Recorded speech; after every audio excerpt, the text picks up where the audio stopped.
when you're 5-11 in the NFL, I mean, it's a win now business. So changes are going to be made. You know, when you're 11-5, changes are going to be made. So I don't know what's going to happen. None of those decisions are mine, but I think the only thing we all know is that changes are going to happen. Just don't know which one. Hearing from Ryan Fitzpatrick, they're telling the media that he wouldn't speculate on his future specifically, seeing as he is a free agent now. But he is correct. There will be changes, BMAC, no doubt about that.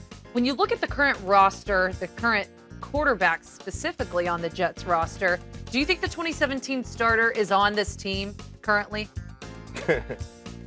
If you want to win, right? Now, Fitzpatrick will not be a part of this team in 27. Let's keep it real.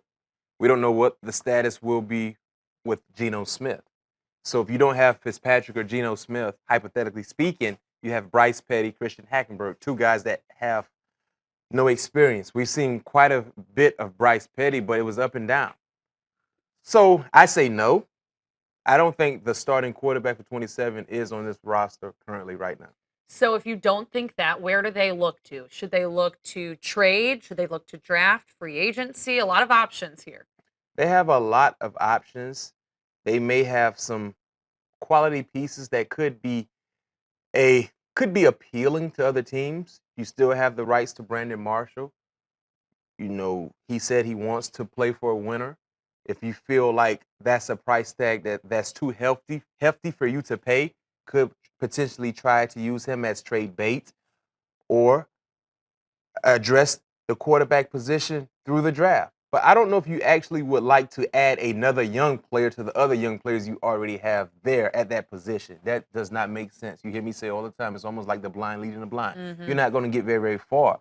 So maybe see what will be out there available. You know, so, you know, we know about the Tony Romo situation. What's going to happen with him, we don't know. It could be some other veterans that we don't know right now. We don't expect for them to be available, but there's a chance they could be available. You mentioned Tony Romo, which is interesting to think about him possibly going to the New York Jets. Do you think that that would be a good fit for him? I mean, if Tony Romo ideally could pick where he wants to go, I would say no to the Jets. Of course, the best opportunity would be the Denver Broncos.